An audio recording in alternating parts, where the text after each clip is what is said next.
ever wonder why people focus on the Federal Reserve so much? And then you might want to ask the question is, why was the Federal Reserve created in the first place? And what exactly do they do? So in today's video, that's what we're going to talk about. And you might ask the question at the end of the video, then why does the Federal Reserve have so much power?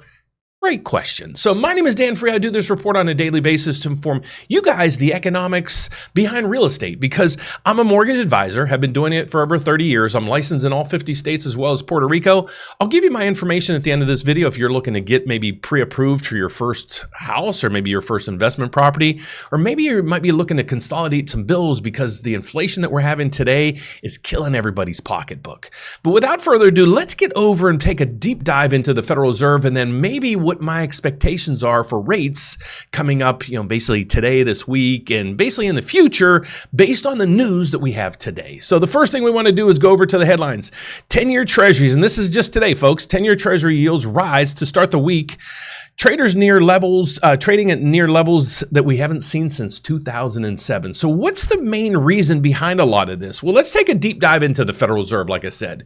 What led to the creation of the Federal Reserve? Well, severe panic in 1907, resulting in bank runs that weaken havoc on the fringe banking system, ultimately leading to the Federal Reserve, the creation in 1913 of the Federal Reserve. Okay, so they created the Federal Reserve, but what do they really do? So we go over to that section so you guys can get the facts. You don't think I'm just making this stuff up.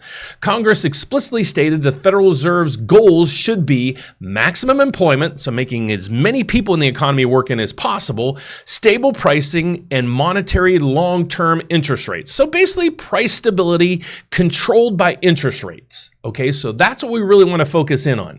So let's get to the next thing is, what causes most recessions? Because a lot of people are saying right now, a recession's on the way, but you might be asking yourself, okay, what is a recession and basically what causes it? Well, recession is a complete slowdown or a bottoming out of the economy in sales, production, and everything else. So let's look through what usually causes a recession. Well, recessions are caused by multiple factors, with higher interest rates usually being the primary culprit behind all this. Okay, so then we continue through this. Interest rates, higher interest rates. So, well, how many times has the Federal Reserve raised rates this cycle?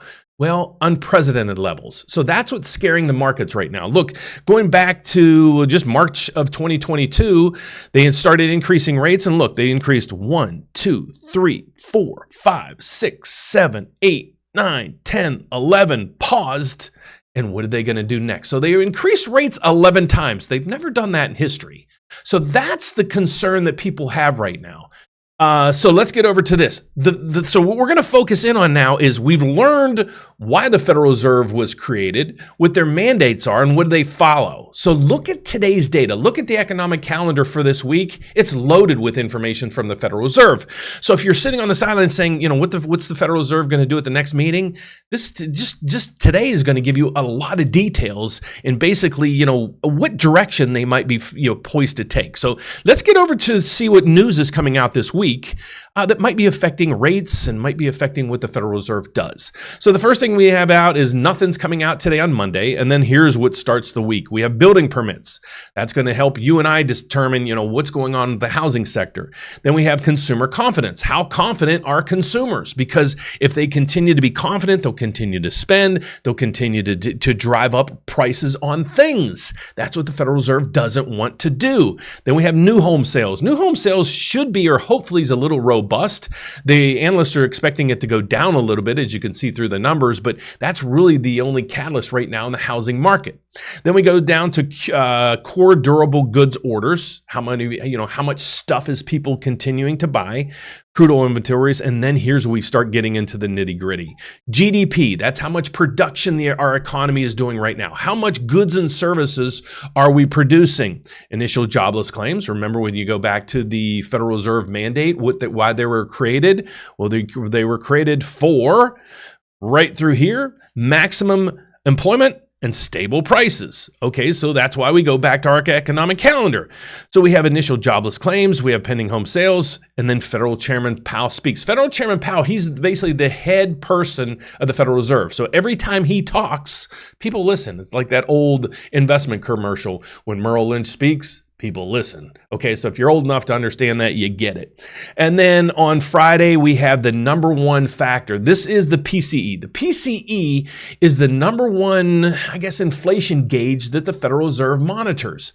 So you can see we have a slew of data coming in this week that's really going to pivot around, the decisions that the Federal Reserve is going to make. So every day what I do is I come out and I give you this data live as it's coming out through the markets, and then its reactions through the markets in regards to stock prices, interest rates, and how that's going to affect housing. So recently, we see in the news that the Federal Reserve is expected to raise rates even more. So let's go into basically a research tool that we use. And we use the CME. The CME group right through here, it's the Chicago Mercantile Exchange. They have what's called a FedWatch tool. Okay, what is this FedWatch tool? It basically tells you this. What's the likelihood that the Federal Reserve will change the federal funds target rate at the next meeting? Okay, right now the federal funds rate is 5.25 to 5.5. So if we go over to this chart, you're going to see where we are. So what's the probability that they're going to change rates at the next few meetings? Well, unfortunately, the markets aren't telling us this. So is it that the markets are completely disconnected with the Federal Reserve?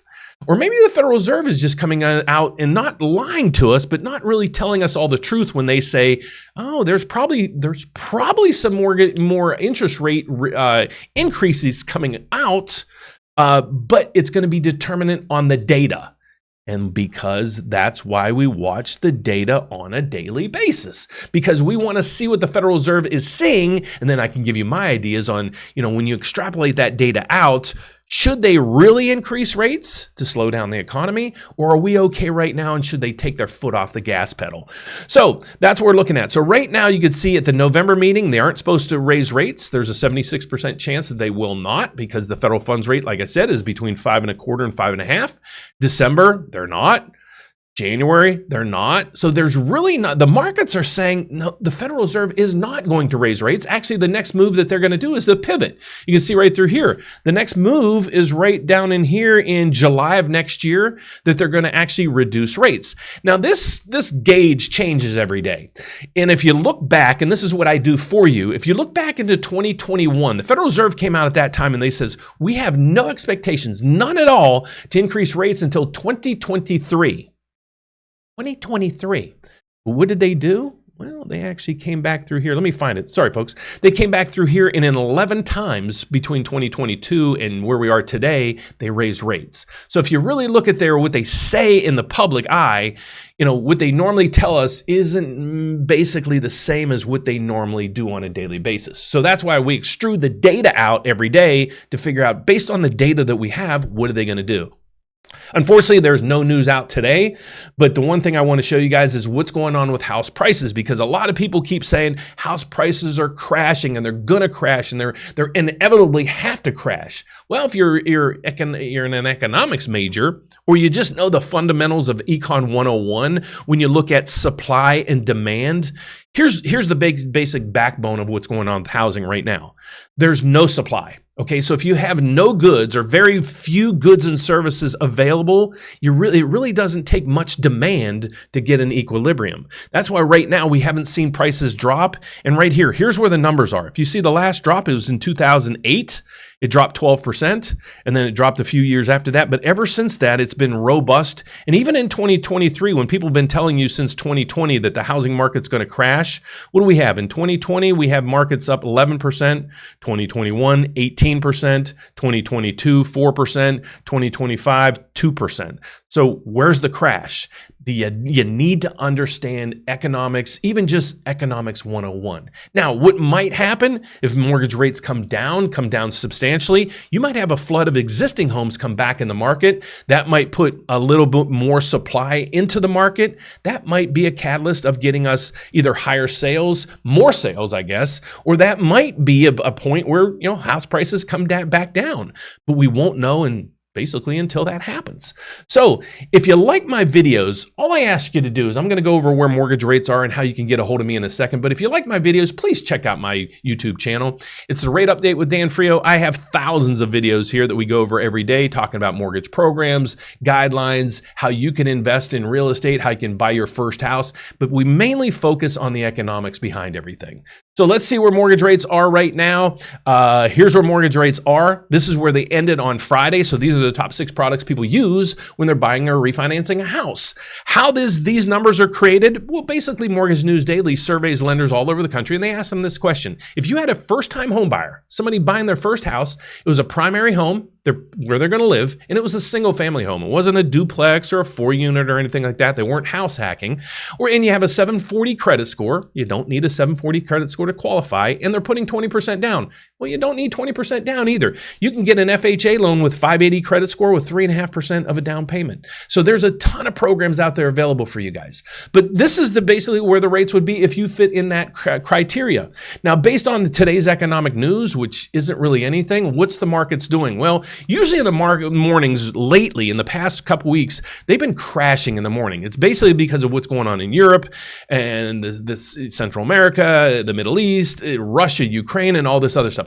Normally what we see is the markets basically subside, the equilibrium comes in because there's really no news out today. If you go down through here, housing in September, inventory increased 1.8%, new housing, same size, higher prices. You're seeing in through here, the house prices are going up, but there's really no economic news today that really should be affecting the market. Look, guys, Monday, there's nothing.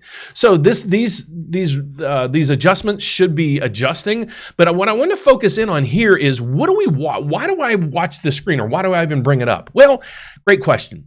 We follow, and you guys, the most asked question that I get is, Dan, what's going to go on with mortgage rates? Well, so what do I do? What's my little crystal ball that I look into to figure out where mortgage rates are going to go?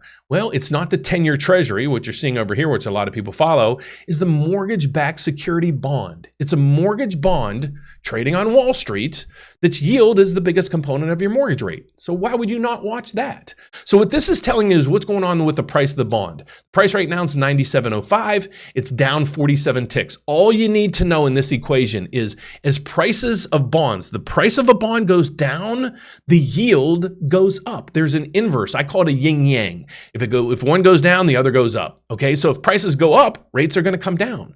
So that's how all this works. So if you like my videos and you're out there and you're saying, Dan, how do I get in touch with you? Because I really like to see, based on my credit, my income, and the little amount I have as a down payment, can I actually buy a house? Well, great question. We'd love to answer that for you. How can you reach out to us? Well, there's several ways. One is right through here. You can see where it says apply now. The apply now button is basically what it does is it'll ask you a series of just a few questions.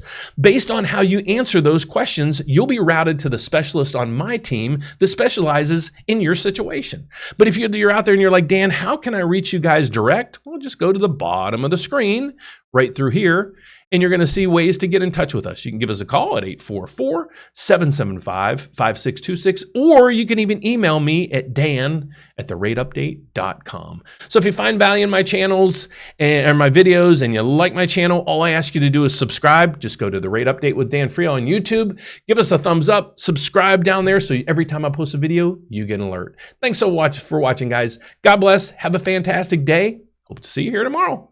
Bye-bye.